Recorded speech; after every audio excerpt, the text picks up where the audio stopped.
everyone, welcome back to my channel. This is Heidi from My Reading Life, and I'm here today to film my ranking and reviews for the Booktube Prize round that just ended. That was the semifinals round that ended at the end of July. And these are the 6 books that I read and reviewed and ranked for Group B in nonfiction. So the results of that have already been announced. I will link that video down below that explains about the prize and also gives you what 6 books have made it into the final round. But before we talk about those books, let's talk about the books that I read for the last round. So of the 6 books that I was assigned, I had already read 3 books. So I had to read 3 books total for this last semifinal round. And I am going to talk about them from my least favorite to my most favorite. So in the 6th position, I put Built from the Fire by Victor Luckerson.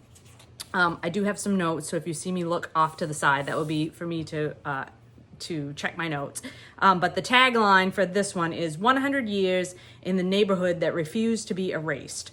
So this is a history book, nonfiction history, and it was a good book. Like, none of these books are bad books. Let's just preface this by saying this. None of these books are bad books, but you have to rank them somehow. So this book was about a neighborhood outside of Tulsa, Oklahoma, called Greenwood. And Greenwood was first established as a Black neighborhood. And this book gives you the history of, like, early 1900s, Black people coming from the South to settle in this neighborhood. They were, at the time, Oklahoma was not yet a state. This must have been the late 1800s, actually. So the book kind of starts, it's a little more than 100 years, actually, of history of this place. But anyway, this community gets started. It gives you that history. It was a lot more freedom for Black people. They were allowed to accumulate wealth. They had businesses and homes and all these things. And then Oklahoma became a state, and a lot of the Jim Crow type rules and regulations started to be applied, and a lot of the wealth that was accumulated was lost in a huge race riot that happened in, I didn't write down the year, but it was in the 1921. That was the Tulsa Race Massacre that happened because white people were mad that Black people were accumulating wealth and developing their own really awesome community. And so, yeah, the book then deals with all the repercussions of that. And it basically follows a few families over this course of 100 years and explains what sort of happened to them. I think that it was a really important work of history, really a lot of detail, and really explanations of how systemic racism and oppression can impact communities. But the problem was that the book lacked narrative tension, and so therefore it made it a book that didn't really feel compelled to pick it up. You know, it wasn't like it was difficult to read, it just wasn't that engaging to read. I thought it had important themes and the history was super important, but I was not enthusiastic about my reading of it, and it did feel too long. There was too much included in this book. I think it read, in a lot of ways, it read a lot more like a textbook than a work of popular history. So that was in my 6th position. And my 5th position was We Were Once a Family, A Story of Love, Death, and Child Removal in America by Roxana Asgharian. And this was in my 5th position.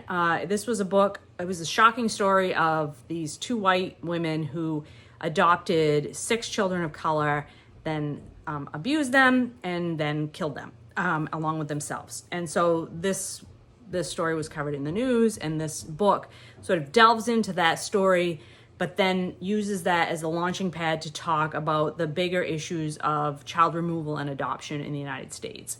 And it explains how Child Protective Services and the adoption system basically are biased against people of color and always favor white families over people of color, how they always give white people who want to adopt who are white the benefit of the doubt in a way that they don't give people of color. A lot of history around that. It's a very enraging book, very upsetting book, really horrible. The very beginning of it, which explains sort of the case, this particular case that the story is based on, gave me nightmares, like literally gave me nightmares. It was very, very difficult to read. If you have a hard time reading about harm to children, as I do, you will find this book very, very difficult. I certainly found it difficult. the system really fails kids in this country, and I think this book details the ways in which that happens, and it's very awful and sad and needs to be dealt with.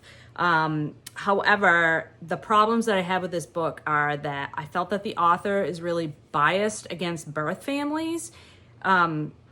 Biased towards birth families and against adoptive families, and she very much focuses on the adoptive families that have done horrible, terrible things, while not acknowledging that there are many adoptive families that are fabulous and great, and like those families have truly accepted these children into their homes and into their lives and into their hearts. And like, she doesn't really delve into that. She really focuses on the negative and the bad situations, which of course there are many. And of course, those things do need the spotlight shined on them. And it really was, you could really tell her bias though in the book. She did not make, I did not feel like she really attempted to be unbiased at all. And so then that just made me question her motivation in some of the other points that she was making. I also thought it's really good information about government-sponsored adoption programs that I found like I didn't know very much about. So I thought that was a really good educational opportunity for me. But I thought that the way that she frames the story is overly dramatic, particularly about trauma to children. And I despise nonfiction that is overly dramatic about trauma to children, as we discussed in a previous book in the Booktube Prize this year, A Day in the Life of Abdid, whatever that book was called, about the children who were on the bus that got blown up. I got into an accident and died in Palestine. I just do not like when harm to children is exploited to like make a story more emotional or dramatic or whatever. I just don't like that in my nonfiction. So that put that one in the 5th position for me. And then in the 4th position was Brave the Wild River, which the tagline is The Untold Story of Two Women Who Mapped the Botany of the Grand Canyon. And this was by Melissa Svegny.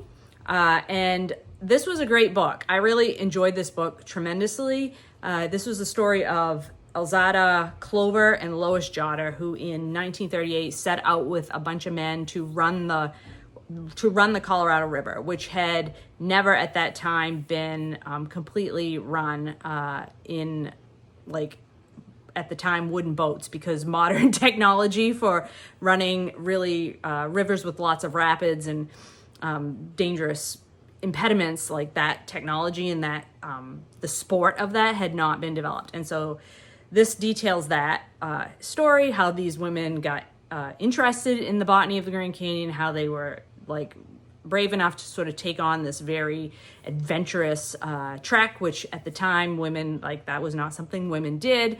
And that was all very interesting. I really enjoyed the botany aspect of this, the discussion of these women and how they did their science and how important that science was to them, and how they struggled to get people to pay attention to the science because all the media and the outside world wanted to focus on was the fact that they were two women doing something that had never been done before by white women.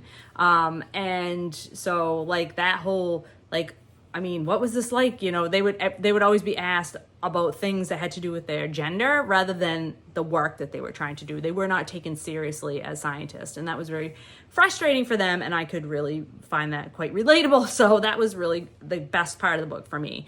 And then the descriptions of the vegetation of this particular region, really fascinating. The descriptions of the Grand Canyon itself was super cool. I did not love the descriptions of, like, the boats and the technicalities of how you run river rapids. Like, that is not something I'm particularly interested in. I mean, I have done some whitewater canoeing in the past, so I have done some time on whitewater myself, but it's, like, just not something that I find particularly, like, it's not like a topic that I'm totally into, so I didn't love that part of it.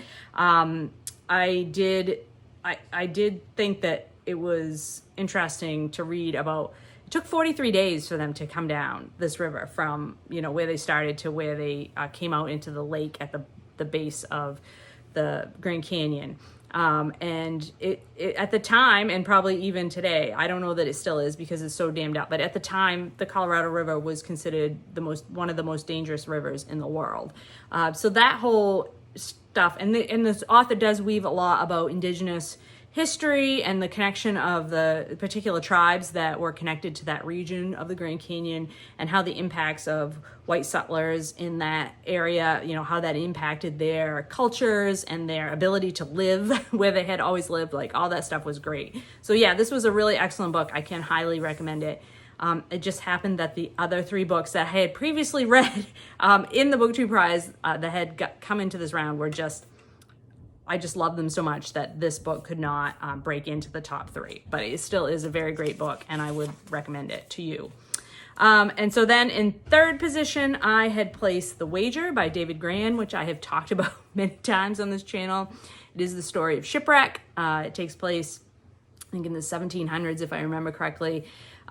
A couple of ships set sail from England to navigate around the tip of South America because they are chasing a Spanish Spanish ship that is filled with gold, and they want to capture it. But bad things happen, and the ship, the Wager, crashes, and the people are all shipwrecked on this little island near the point of South America. And it's the story of what happens to those men, the ones that, how some of them survive and make their way back to quote unquote civilization. Very thrilling story, very well told, very engaging. And if you like sort of narrative nonfiction about that time period, colonial time period, if you like nautical type stories, nautical adventures on the high seas, if you like survival stories, all these things, I think you would like The Wager very much. And then in the 2nd position, I put Master, Slave, Husband, Wife by Ilian Wu. Again, a book I've talked about many times on the channel. This is history nonfiction. Again, the story of a husband and wife who were enslaved and who escaped slavery by the woman in the couple masquerading as a young white man, as a young white slave owner, and pretending that her husband was in fact her slave. Just a fascinating story. And again, very well told, very engaging, just kept you turning the pages, like just made you want to continue to read it. The story of their escape and the disguise and how they put that together and how that actually works is fascinating. And then what happens to them afterwards, how the world views them and what they do with their newfound freedom, how they engage with the world after they rescue themselves from enslavement, was really, really interesting as well, and a wonderful expansion of my knowledge around that particular time period in American history. And then, of course, my number 1 pick for the round was The Underworld by Susan Casey, which, again, I've talked about multiple times. This is science nonfiction, a story of how we explore deep ocean habitats. It talks about the history of deep sea exploration and the current technologies. Susan Casey is a science journalist, and she is really, really great at explaining science topics, bringing them to life, really delving deep into the characters of the people who are doing the science, and bringing those people to life, and they just leap off the page. I would say also that I would highly recommend a physical copy or an ebook copy that you can read on a device that has color, because the pictures in this book are fabulous. Just so much in there that was, again, thrilling, informative, engaging. I learned a ton from it, but I was also like super fascinated by the species that live in these deep sea environments, the importance of the deep ocean to the climate crisis, and how the deep ocean regulates a lot of our climate. Fascinating stuff, very important for all of us to understand, particularly in this time in history. I just love this book, and I think Susan Casey's voice and style is really excellent for science nonfiction, and I very much would like to read more of her writing in the future. So those were my 6 books and how I ranked them, and I was very happy with the books that made it through to the final round of the Booktube Prize. And in fact, I have already read all 6 books that went through to the final round, and I've already submitted my rankings for them, which I cannot talk about yet because, of course, the round is not over and won't be over until the end of September. So, yeah, but this is the first time this has ever happened to me, that I have already read all 6 books in a round. And so that was really exciting for me to be so like feeling like I'm like in a very front position, like to give my opinions on these books. But I think that the very interesting thing for me in this particular year of the Booktube Prize has been the diversity of books that have made it through to the final end stages of the prize. It just seems like there's a lot of different categories of books that are still in the running, and that makes it very exciting. It makes it really interesting to see what people are going to come up with. And I think because I didn't feel like there was a really strong front runner. There were a lot of really great science, really great nonfiction books that had been published in the previous year. And so I felt like the field was wide open. There wasn't like a book that was like, oh, that's the book to beat. It was more like, oh, here are the, 5 or 6 or 7 books that are really, really awesome. And I wonder which ones are going to make it through. So I'm excited to find out what my fellow judges think about the 6 books that are left and how they end up ranking them, and if my opinions agree with their opinions. But as always, I have just gained so much from participating in the Booktube Prize and have really found some wonderful books that I never would have encountered otherwise. And so that's the reason why I do this and why I love it so much. Anyway, I hope that you've all been doing some great reading. If you've read any of these 6 books and you have thoughts on them, please let me know in the comment section down below. I would love to hear about it. And I hope you all are well and I'm finding some great books to read. I'll talk to you later.